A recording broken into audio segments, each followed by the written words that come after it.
Hi, everyone. Oh, my goodness. Happy Easter. Happy Passover. I hope you have, I think it's called Ebach Ramadan. So, whichever of those that you celebrate, or if nothing at all,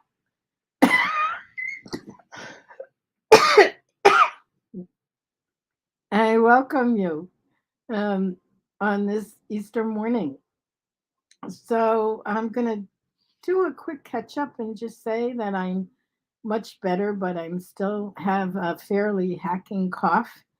And thank goodness, I have a friend who has some experience with COVID who recommended that I take it easy. That just because I was feeling better in the sort of this week, to really this was my way of saying gentle down because the her husband had COVID, and when he was recovering from it, he overextended himself and ended up with long COVID. And I'm like, no, I don't want to do that. So, wow, what a ride. If anyone told me that I wouldn't be today just sort of celebrating spring and having had a great vacation and a really deep dive. So what I missed was a retreat. I was going on a women's retreat in Florida with my dear friend Nina Manelson, whose work is really quite brilliant. Her work is all about body. Well, she calls herself a body peace coach, and she's done an enormous amount of work about all of this. But one of the things that I love to do is just have like a block of time with Netflix, just a Netflix where I'm, going around and seeing what is interesting to me.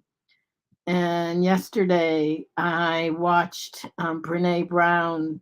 She has a talk on courage. Not her last book, but the second to last book was on courage.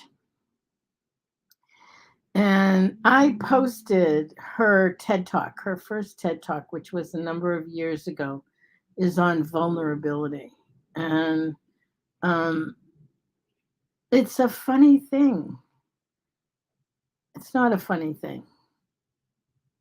It's a difficult thing how challenging it is to go to those hard places. One of the things that I can say very clearly about um, the whole journey with body image and body identity and all of that is that there is very core shame at the very deepest parts of all that wounding. And I think that was part of what happened getting COVID. I mean, literally, I was scheduled to leave.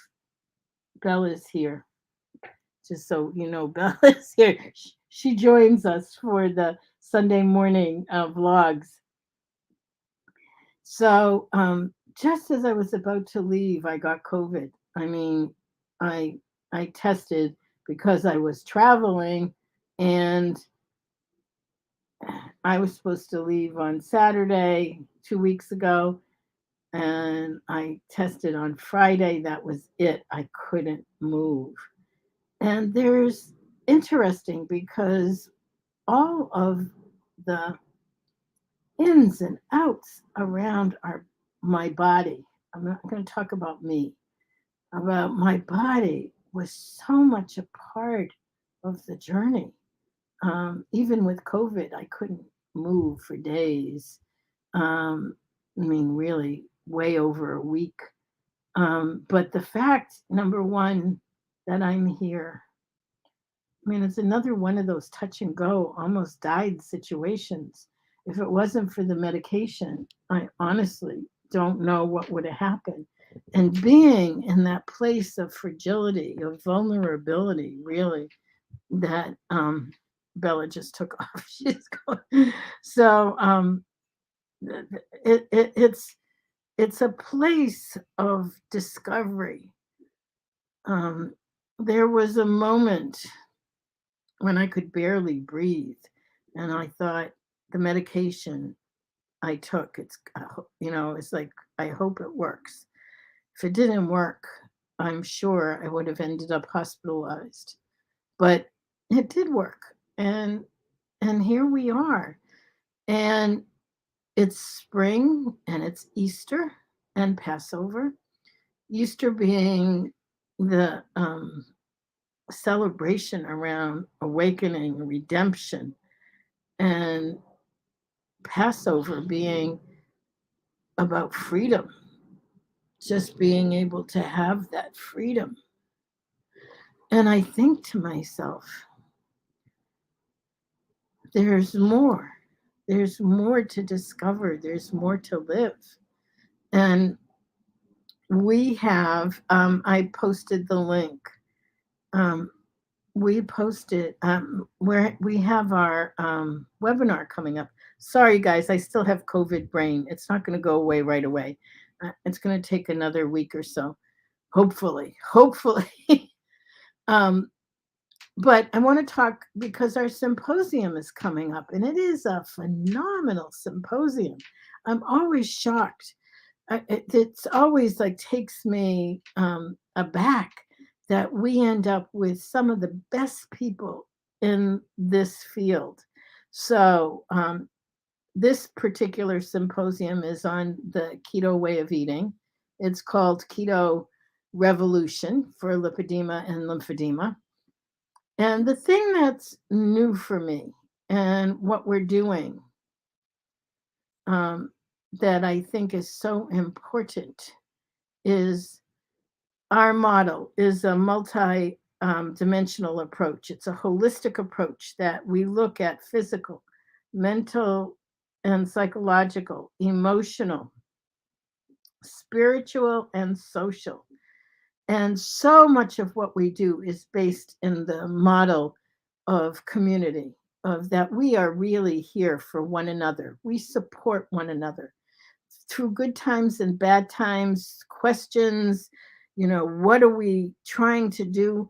And the insight that I had this week, I think, is going to enhance the direction that we're already going in. All of those aspects are necessary, but I got how important the physical is. It's not that I didn't know this. Obviously, we've been working with this for years. But what I realized is that Maslow's hierarchy of needs, there's a hierarchy of needs. And at the basis is having our physical needs met. When physical needs are being met, then you can go up this hierarchy that includes um, all the rest.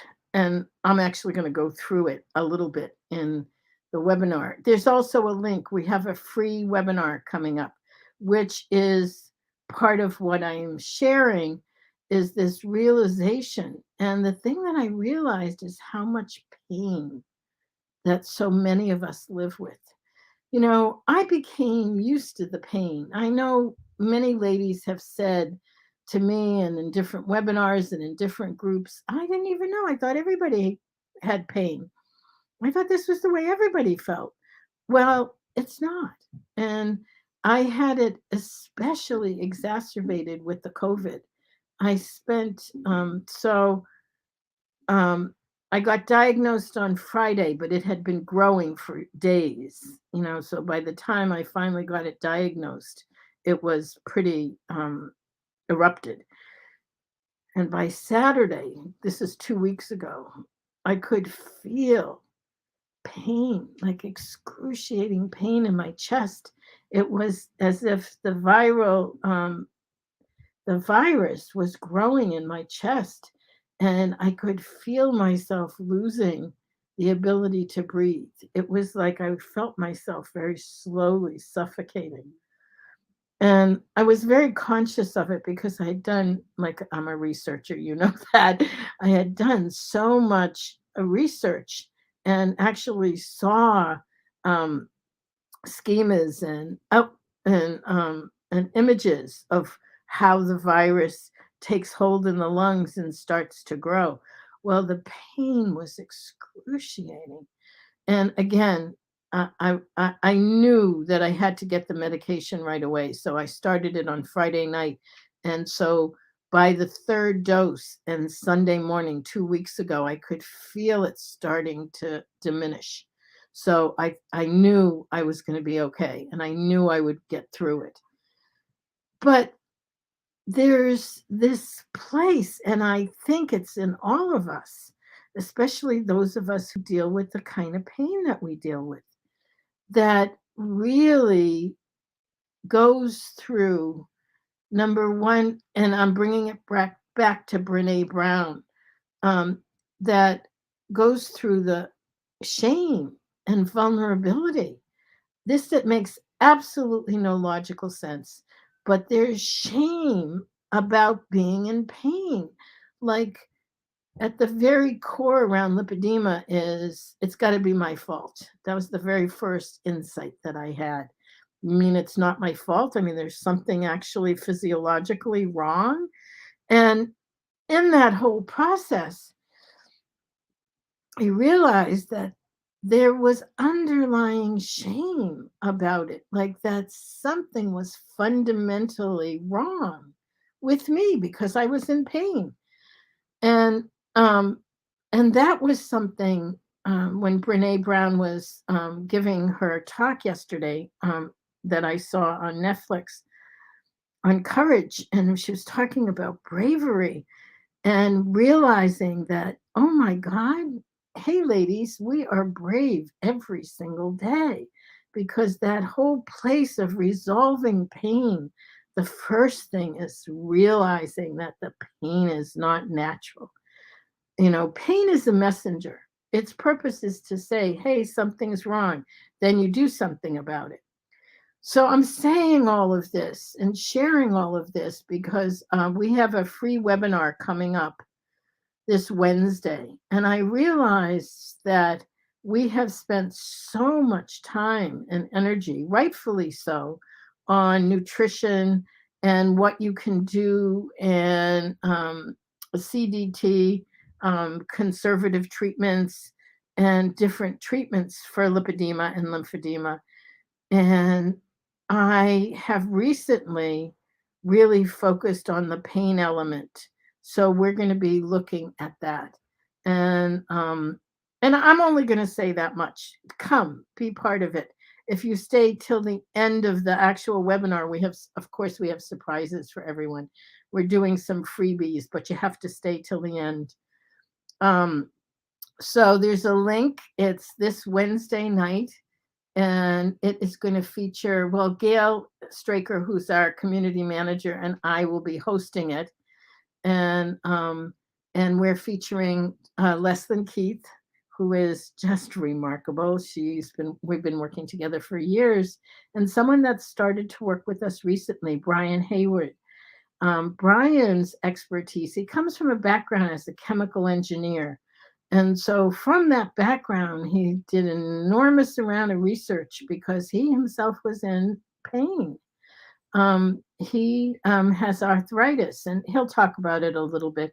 But he found the application of CBD, and the way I hooked up with him, I myself used CBD when I was a pre-surgery. I had a year that was crazy with when I needed my hip replaced, and then after the surgery. So anyway, I found that CBD was the only thing that brought me relief, so that I could get through what I needed to get through to get to the surgery, and then after the surgery. So anyway, we brought Brian in, and he's been working with our membership group, our tribe, and it's been so helpful, just so helpful that we're having this rather large webinar this week. And we've had pain clinics with Brian. So we're going to be doing more. So there are a couple of things that we find that helps to reduce and eliminate the pain. One is an anti-inflammatory nutrition plan, which most of us are on keto or some version of keto, adapted, personalized keto. And so that's coming up in the symposium. And then I felt like we needed to add the piece about how to deal with it on a daily basis. And so Brian will be there to talk about and what it is, CBD, and what you need to know, and what dosage and whatnot. He himself has a company called Natural Wellness Boston. He's in the Boston area. He's in Western Massachusetts. So let me look at messages. Oh, be kind to yourself. Yeah, I'm going to do another Netflix day. Francine says to me, "You have another Netflix day." Yeah, I am. Yeah, happy Easter. He is risen. Yes, I am so thankful that the medicine helped you with COVID. So scary. Yes. Thank you all. Thank you so much. Me too. I feel like I have more lives than a cat. I almost died a couple of times in my life, and I'm still here. So bless, bless my life. And, this thing about courage. So the quote that Brene Brown talks about is a Theodore Roosevelt quote, and I don't have it right here, but it basically says that you know that for those who are willing to show up, it gets pretty dicey. There's something like you're bruised and bloody, and you're in the arena, and you're gonna fail, but you're also gonna succeed. Um, And so I think that's the pathway that I feel has been mine around lipedema. When I started, no one knew. There was only one doctor in all of the US who even knew the word lipedema. And as you know, or maybe you don't know, but I made a documentary film. We wrote a book. I've collaborated with doctors all over the world. We have a community at this point. We have almost 32,000 worldwide in the community, in the larger community. um, um, and I often think of it like being in the Amazon forest and with a machete, because we go places that nobody's gone before, and that's what I find to be the pathway, because we have a disease that's been little studied, that most doctors don't know about, that is often misdiagnosed as obesity, that we get blamed for, that's painful, that's bruising, that's progressive. I mean, I go on and on and on about this. And yet there's a pathway. And that pathway, we ferret together. We walk it together, but we also find new ways. And I think every time that I almost die, I find a gem. There's always a gem. And it's always a gem of such brilliance that, you know, I did a float this morning. First thing that I've done since I was so sick. So, because I didn't want to give anyone COVID, and I wanted to make sure, and my doctor gave me the okay and everything. So I did a float this morning, and in the middle of the float, which is this wonderful, oh God, and it just dawned on me. It's like, boom, in an instant, how important it is that we eliminate the pain, that will give us a pathway to all of the deeper work. Um, I'm one who often tries to jump the puddle. I had a teacher once who kept saying to me, "You're trying to jump the puddle. You can't jump the puddle. You gotta go through some of this stuff." So, so now I'm going to end with an invite to come on Wednesday. If you're new to lipedema, you'll get lots of good stuff. If you're one of our oldies, because we've been around now for years, you'll get new stuff. So wherever you are on the spectrum, where of the lipedema journey, do come join us. Um, yeah. Have a wonderful, wonderful, blessed weekend. I have to say, I'm so grateful to be here with you. I am so glad for my spirituality and my ability to take Easter and Passover and Ramadan and anything that has to do with that there's something bigger than what we can see, that there is this wonderful spiritual guidance. And I'm so grateful for it. And I'm so grateful for you. So, hope to see you soon. Have a